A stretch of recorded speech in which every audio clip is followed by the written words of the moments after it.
It's a cool, rainy day on the coast of the western United States. The views from up here can usually stretch for miles, but today are consumed in a thick fog.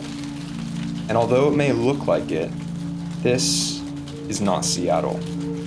We are in the Bay Area in the city of Berkeley. I'm here to sit down with professional artist Wilma Wyss, who's invited us into her studio to give us the chance to learn about her life and her art. Beyond her playful and free-spirited nature, Wilma is a craftswoman who is deeply dedicated to the mastery of her medium. When she's in the studio, there is simply no higher priority than that. And today, we'll get a behind-the-scenes look at the process behind her masterfully done mosaic artworks.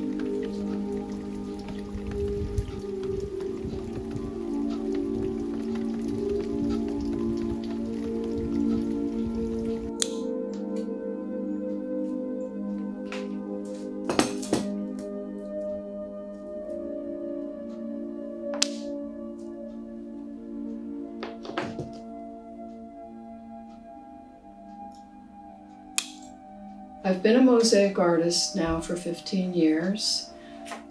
I usually use a variety of materials. I would say my work is about color, pattern, and texture. My art practice is going in two complementary directions. One is that I am doing commission work for public and private clients, and that's usually outdoor mosaics, and you might see them in a park or in someone's backyard. And then my other mosaic focus is on fine art mosaics, and those are usually smaller wall-hung pieces and sometimes sculptural work as well. Some of it can be displayed outdoors, but most of it is interior. I have a lot of creative freedom and am able to pursue my passion really. I feel very blessed to be able to have this career going on at this point in my life. I was exposed to a lot of art as a child. My mother is an art history professor, and we lived in Washington, D.C. for a good part of my childhood, which is where there are a ton of museums. The art I was exposed to was, straight out of the art history books, and I feel really grateful that I had that experience.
So I do remember the first time I saw mosaics. It was when I was 12 years old. We were all traveling in Lebanon and Syria and Greece, and those countries have ancient mosaics. They're just phenomenal, and it was so mind-boggling to me that these historic artifacts were so beautiful still after so much time.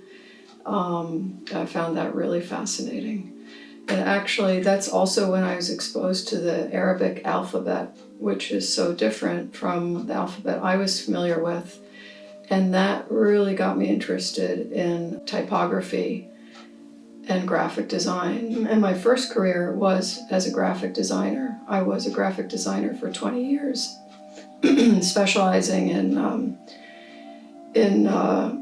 book design and other periodicals. After I graduated from art school, I first worked in graphic designers' offices, helping them out, so kind of on call. And then I developed my own client base and had a studio that I was working out of in West Berkeley.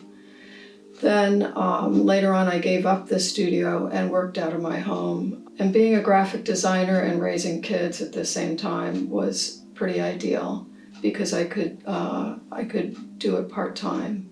And when I had a big project, I could plan it in advance.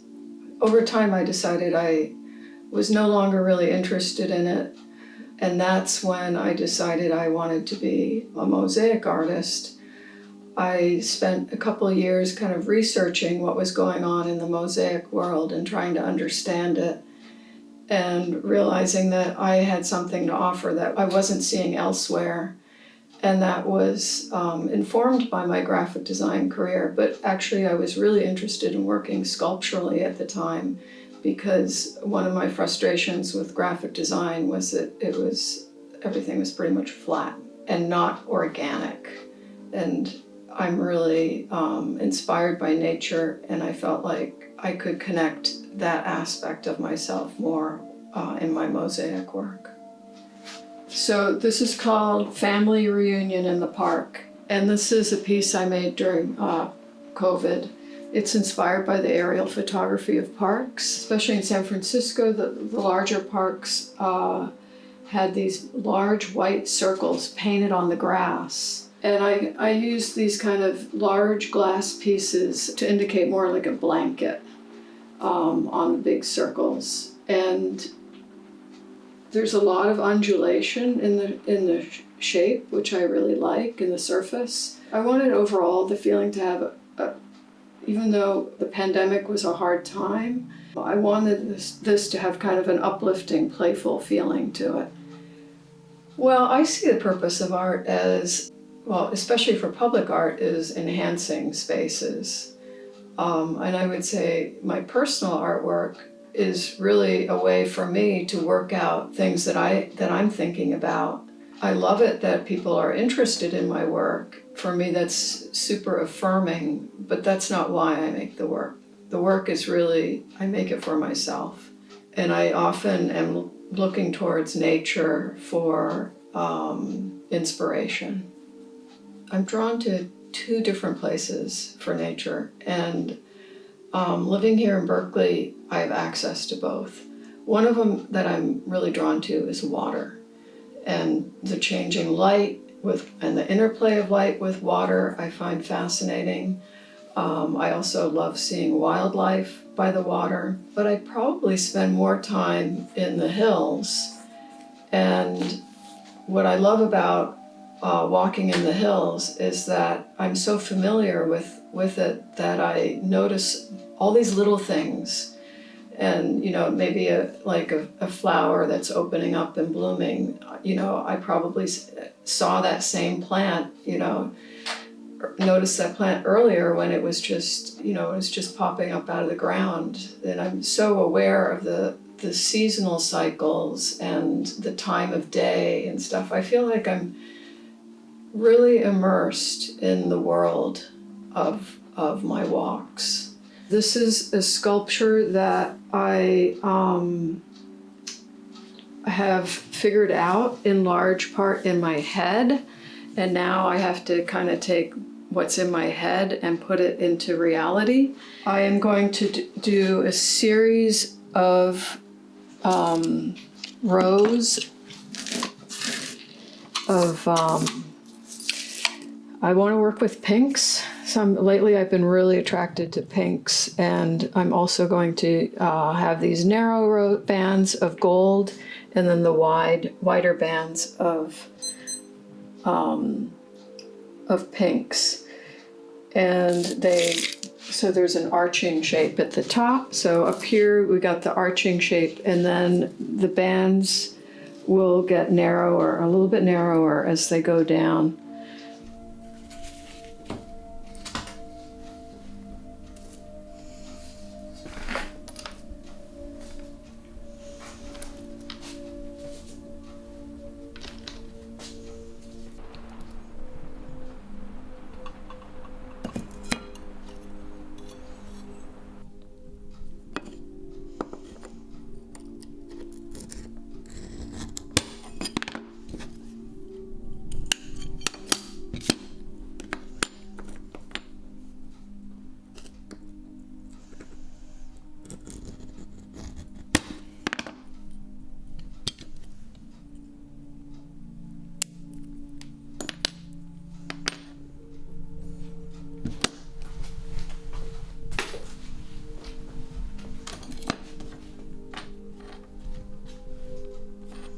sometimes I feel like I'm supposed to represent artists, you know. And I think I can also represent an artist who has their, you know, is a good businesswoman too. Because a big part about art is actually taking care of business. And I love being an artist in Berkeley, okay, which basically gives me permission to do pretty much anything I want. In this one, I was trying to do it on a really small scale. How can I still make it work? You know, make these color transitions work from a deep sky at the further up, going down to a lighter sky at the horizon, and then giving the sense of depth in the water area, and then the water becoming paler as it is shallower and maybe closer to the viewer. And each circle is, I hand cut them, I nip them out. I nip out hundreds of circles and then just start trying to piece it all together. Making these sky and water mosaics are really satisfying for me because it's a real challenge to get these transitions to work. I also really like working with these soothing blues and teals. They're colors that really appeal to me. So there are a lot of broken dishes in here, these willow plates, and down here, these circles are from plates that my mom gave me. They're from the 1970s. Well, I would say the most significant project I've done to date is the largest one, which is a circular seat wall in Mill Valley. It's 300 square feet of mosaic. It's all hand cut. I made it here in my little studio in sections, and I liked the design of it. I found the design of it interesting. It was a really positive experience for me to make that project. There are two easy ways to find me. One of them is on Instagram, where I'm Wilma Wyss Art. And then I have a website, which is wyssdesign.com.